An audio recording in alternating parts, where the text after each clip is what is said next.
तो बच्चों पढ़ते थे क्लास 12 फिजिक्स, हमारा चैप्टर चल रहा था इलेक्ट्रोमैग्नेटिक वेव। आज हमने इलेक्ट्रोमैग्नेटिक वेव की डेफिनेशन, इलेक्ट्रोमैग्नेटिक वेव की इक्वेशन वही देखनी है और उसके बारे में थोड़ा कुछ बेसिक टर्म समझने हैं। तो स्टार्ट करते हैं हम इसको, क्या है इलेक्ट्रोमैग्नेटिक वेव्स। तो मैंने आपको पहले बताया भी है कि जहां पे वेरिएबल इलेक्ट्रिक फील्ड और वेरिएबल मैग्नेटिक फील्ड एक साथ प्रेजेंट होते हैं, वहां पे इलेक्ट्रोमैग्नेटिक वेव क्या होती है, स्पेस में प्रोपेगेट होने लग जाती है। ये मैंने आपको इंट्रोडक्शन पार्ट में बताया था, तो उसी को हम आगे कंटिन्यू करते हैं। अकॉर्डिंग टू द मैक्सवेल के according, the electromagnetic waves are those waves in which are sinusoidal variation of electric and magnetic field vectors at right angle to the direction of wave propagation। क्या बोल दिया इसने ये, या फिर इसको आप दूसरे लैंग्वेज में पढ़ सकते हैं। देखो किस तरीके से, the electromagnetic waves are those waves in which electric and magnetic field vibrate perpendicular to each other।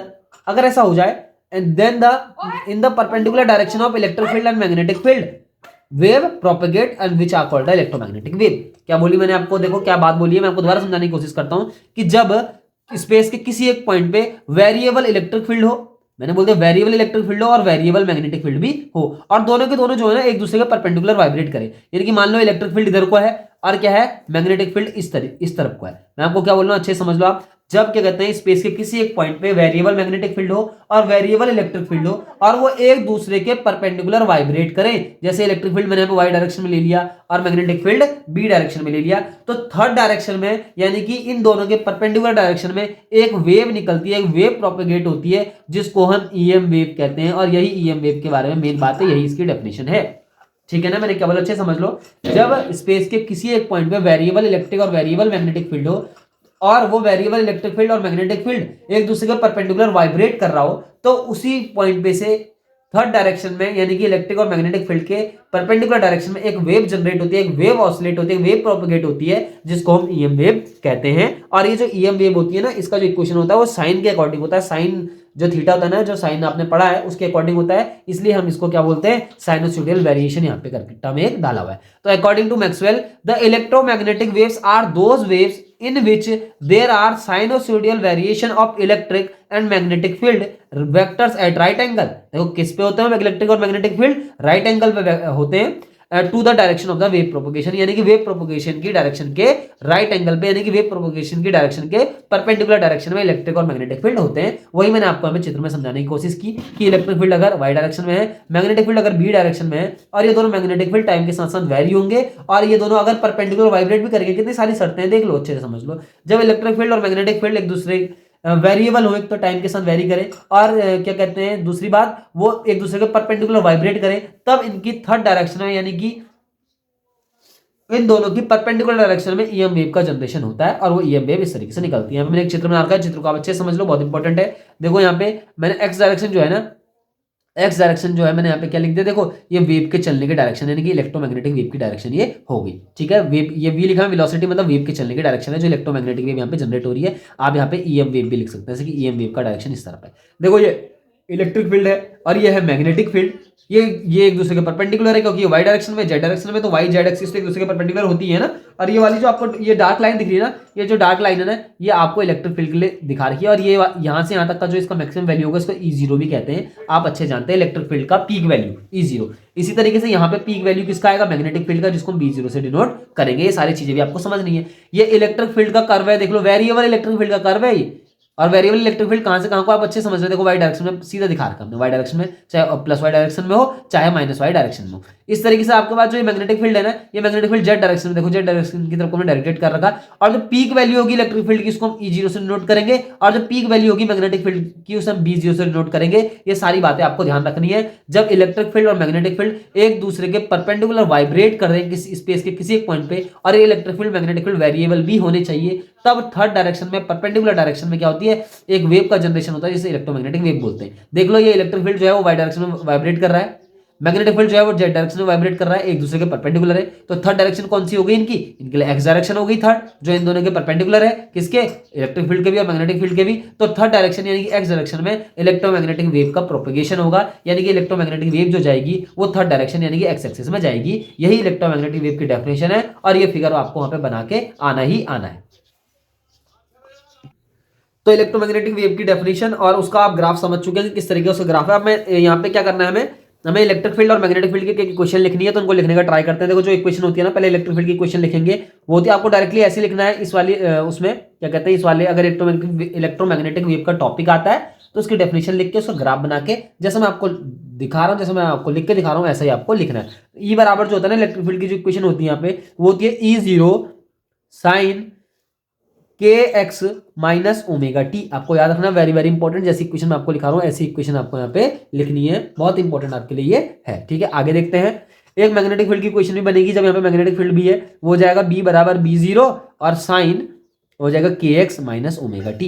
ये दो इक्वेशन मैंने आपको लिख ली है, एक मैग्नेटिक फील्ड की है, एक इलेक्ट्रिक फील्ड की है। E0 मैंने आपको बता दिया peak value of electric field, B0 मैंने आपको बता दिया peak value of magnetic field. ठीक है ना, ये सारी चीजें आपको यहाँ पे ध्यान रखनी है। और जो यहाँ पे जो के आया है ना, सारी चीजें एक्सप्लेन कर लेते हैं क्या क्या होते हैं ये। जो के है इसको वेव नंबर बोलते हैं, वेरी वेरी इंपॉर्टेंट, इसको बोलते हैं वेव नंबर। और जो वेव नंबर की वैल्यू होती है ना, आपको याद रखना है 2 पाई लैम्डा होती है। और लैम्डा जो है वो क्या हो गई, वेवलेंथ हो गई वेव की, वेरी वेरी इंपॉर्टेंट, क्या हो गई, वेवलेंथ हो गई वेव की, क्या, लैम्डा। ठीक है, आगे चलते हैं, इस ओमेगा की बात करते हैं। ओमेगा जो है आप इसे पहले से भी जानते हैं, इसको एंगुलर फ्रीक्वेंसी बोलते हैं, इसे एंगुलर स्पीड बोलते हैं, एंगुलर वेलोसिटी बोलते हैं, आप सब जानते हैं। तो ओमेगा का जो फॉर्मूला होता है आप अच्छे जानते हैं, 2 पाई अपॉन कैपिटल टी होता है, या फिर आप इसको ऐसे ही बोल सकते हो, ओमेगा बराबर 2 पाई एफ। ओमेगा के बारे में पता चल गया आपको, ओमेगा क्या होता है, के वेव नंबर होता है, वेव नंबर की वैल्यू कितनी होती है, ये चीज भी मैंने आपके यहाँ पे लिख दी है। और जो टी है ये तो टाइम है। E0 आपको पता है peak value of electric field, लिख भी देना यहाँ पे सारी चीजें। अब B0 जो है वो peak value of magnetic field. तो ये मैंने आपके लिए क्वेश्चन फिलहाल यहाँ पे लिख दी है। ठीक है ना, अब इन क्वेश्चन को ना थोड़ा सा और एक्सप्लेन करने की कोशिश करते हैं कि किस तरीके से हम इनको और एक्सप्लेन कर पाएंगे। आपको कुछ बेसिक टर्म और याद रखने हैं। सबसे पहले मैं आपको बात करता हूं वेलोसिटी ऑफ ईएम वेव की। वेलोसिटी जो है वो ईएम वेव की कितनी होती है उसको समझने की कोशिश करते हैं। Velocity of EM wave and represented by, आप वी से नोट कर लो। और जो इसकी फॉर्मूला होता है ना, वेरी वेरी इंपॉर्टेंट, आपको याद रखना है कि वेलोसिटी क्या होती है। वैसे तो आपको पता है ईएम वेव की जो वेलोसिटी होती है अप्रोक्सीमेट सी के बराबर होती है, यानी कि स्पीड ऑफ लाइट के बराबर होती है। तो इसे वी ना रख के ना आप सी भी बोल सकते हैं। देखो मैं आपको पहले बताता हूँ कि वेलोसिटी ऑफ ईएम वेव क्या होती है, मैंने पहले ही बताया आपको, स्पीड ऑफ लाइट के बराबर होती है लगभग। ठीक है, तो ये स्पीड ऑफ लाइट और वेलोसिटी ऑफ ईएम वेव बात एक ही है। तो सी का वैल्यू कैसे निकल के आता है इस फॉर्मूले में, आपको याद रखना ओमेगा अपॉन के, वेरी वेरी इंपॉर्टेंट आपके लिए रहने वाला ये वाला फॉर्मूला जो मैंने आपको बताया कि speed of light is equal to omega upon k. और छोटे छोटे सवाल यहां से आ जाते हैं, इसलिए मैं आपको ये चीजें बता रहा हूं। और आपको याद रखना है स्पीड ऑफ लाइट जो है ना, इसकी वैल्यू ये भी होती है, वेरी वेरी इंपॉर्टेंट, जो मैं आपको लिख रहा हूं, ये जो मैंने लिखा है mu naught into epsilon not. ये जो बात हो रही है ना, ये जो मैं आपको फॉर्मूले लिख के दिखा रहा हूँ, ये सब वैक्यूम के लिए हो रहे हैं सारे, वैक्यूम के लिए, वैक्यूम और एयर के लिए भी बोल सकते हो, वैक्यूम और एयर के लिए सारी कहानी हो रही है। कोई अनदर मीडियम आएगा तब जाके वहां पे थोड़ी सी बातें चेंज हो जाएगी। देखो अगर क्या कहते हैं, मान लो कोई दूसरा मीडियम है, वैक्यूम ना है, एयर नहीं है, तब जाके जो स्पीड ऑफ लाइट का फॉर्मूला बनेगा ना, मैंने बोला if another medium is present, आप लिख सकते हैं डायरेक्टली लिख दो कि if there is no vacuum और air and it is another medium, यानी कोई अनदर मीडियम है, वाटर है, कुछ और मीडियम है, तो उसमें जो स्पीड ऑफ इलेक्ट्रोमैग्नेटिक वेव, जैसा बोल रहा हूं पहले आपको ऐसे लिखना था तो आपको समझ में आएगा, speed of electromagnetic wave in another medium addition to vacuum और एयर, यानी कि एयर और वैक्यूम को हटा के अगर कोई और मीडियम है थर्ड, उस मीडियम में जो क्या कहते हैं ईएम वेव की जो वेलोसिटी होगी वो कितनी होगी, आपको याद रखना है 1 अपॉन म्यू और एप्सिलॉन। सिंपल सिंपल सी बात है, आप अच्छे जानते हैं। म्यू और एप्सिलॉन को जरा डिफाइन करने की कोशिश करते हैं। म्यू बराबर जो होता है ना, म्यू आर म्यू नॉट होता है, और आपके पास जो ये एप्सिलॉन होता है ये एप्सिलॉन आर और एप्सिलॉन नॉट होता है। ये सारी चीजें मैं आपको बता रहा हूँ, देखो ध्यान से समझ लो क्या क्या चीजें हो रही है। वेलोसिटी ऑफ ईएम वेव यहाँ से आप कैलकुलेट कर सकते हैं, और ईएम वेव की वेलोसिटी इन वैक्यूम और एयर की बात कर रहे हैं, ये सारी बातें वैक्यूम और एयर में हो रही है, स्पेस की किसी एक पॉइंट पर हो रही है, तो वहां पे स्पीड ऑफ लाइट ऐसी भी निकलती है। म्यू नॉट आप अच्छे जानते हैं परमेबिलिटी ऑफ फ्री स्पेस है, और आप ये भी जानते हैं epsilon not permittivity of the free space है।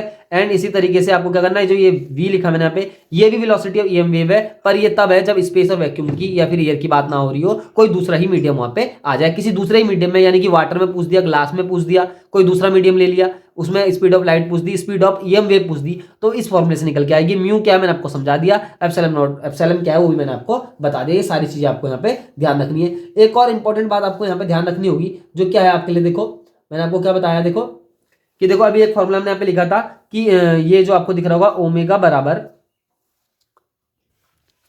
तो यहाँ पे हम एक और फॉर्मूला लिख रहे थे, देखो क्या है ओमेगा, इस ओमेगा को कैलकुलेट करें, ओमेगा बराबर क्या हो गया, सी इंटू के हो गया। अब ओमेगा की जगह आप अच्छे जानते हो, मैंने ओमेगा का फॉर्मूला लास्ट पेज में आपको बताया 2 पाई अपॉन क्या था, 2 पाई अपॉन टी था, या फिर 2 पाई एफ भी बोल सकते हो, फ्रीक्वेंसी ले सकते हो डायरेक्टली। और यहाँ पे ना हमने फ्रीक्वेंसी एफ ना लेके म्यू लिया, अगर आपको याद होगी ना, तो फ्रीक्वेंसी में अभी म्यू ले रहे हैं, इसको थोड़ा दोबारा लिखते हैं ना, यहाँ पे थोड़ा सही करके लिखते हैं। देखो ओमेगा बराबर हो गया सी के, और मैंने आपको बताया ओमेगा बराबर जो होता है 2 पाई एफ होता है, यहाँ पे हम एफ थोड़ी ले रहे हैं फ्रीक्वेंसी, ईएम वेव में जो मैंने आपको फ्रीक्वेंसी बताई म्यू से डिनोट करके बताइए, 2 पाई म्यू करके, है ना।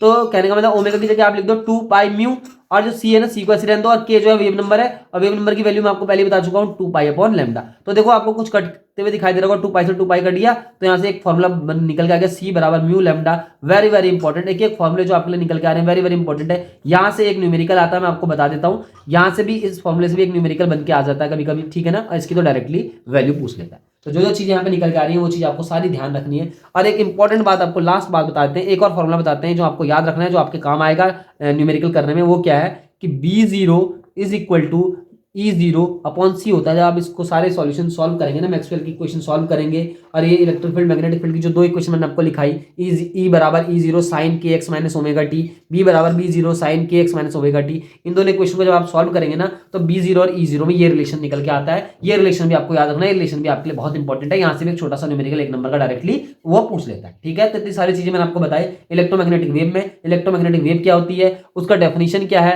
उसका ग्राफ कैसे बनता है, कहां पे वो प्रोपेगेट होती है। जब इलेक्ट्रिक फील्ड और मैग्नेटिक फील्ड एक दूसरे के परपेंडिकुलर वाइब्रेट करते हैं, तब उनके थर्ड डायरेक्शन में, उनके थर्ड परपेंडिकुलर डायरेक्शन में ईएम वेव का जनरेशन होता है। और ईएम वेव जो होती है स्पीड ऑफ लाइट से ट्रैवल करती है। ये सारी उसकी प्रॉपर्टी भी है। ईएम वेव क्या करते हैं, स्पीड ऑफ लाइट से ट्रैवल करती है। स्पीड ऑफ लाइट कहां से निकलती है, क्या होता है, देखो ये वाले फॉर्मूले से भी निकल जाती है, इस वाले फॉर्मूले से भी निकल जाती है। स्पीड ऑफ लाइट यानी कि स्पीड ऑफ ईएम वेव। बात देखिए, मैंने पहले बोल दी, ईएम वेव की जो स्पीड होती है ना, वो लाइट की स्पीड के कंपेरेबल होती है, बिल्कुल बराबर होती है लगभग, ठीक है ना। कंप्लीटली तो नहीं कह सकते, लेकिन अप्रोक्सीमेट कंप्लीटली लगभग उसके बराबर होती ही होती है। तो सी की वैल्यू हमने ये देख ली, सी की वैल्यू हमने ये देख ली। और मैंने बोला ये तो जो वैक्यूम की बात थी, speed of light in vacuum, या फिर speed of EM wave in vacuum. और ईएम वेव कितनी सारी होती है, एक ही वेव, विजिबल लाइट तो ईएम वेव होती नहीं है ना, बहुत सारी होती है। केवल विजिबल लाइट तो नहीं है, गामा वेव है, एक्स वेव है, अल्ट्रावायलेट है, विजिबल है, माइक्रोवेव से, रेडियो वेव से, हीट वेव से, ये सारी की सारी इलेक्ट्रोमैग्नेटिक वेव होती हैं। और जितनी भी इलेक्ट्रोमैग्नेटिक वेव मैं आपको आगे बताऊंगा, वो सारी electromagnetic wave speed of light से ही ट्रैवल करती हैं। और उनके लिए जितने फॉर्मूले मैंने यहाँ पे लिखे, यही सब फॉर्मूले उनके लिए इस्तेमाल होने वाले। तो ये था इलेक्ट्रोमैग्नेटिक वेव के बारे में आपके लिए छोटा सा इंट्रोडक्शन। अगर आपको पसंद आया प्लीज लाइक एंड शेयर करें, एंड थैंक यू।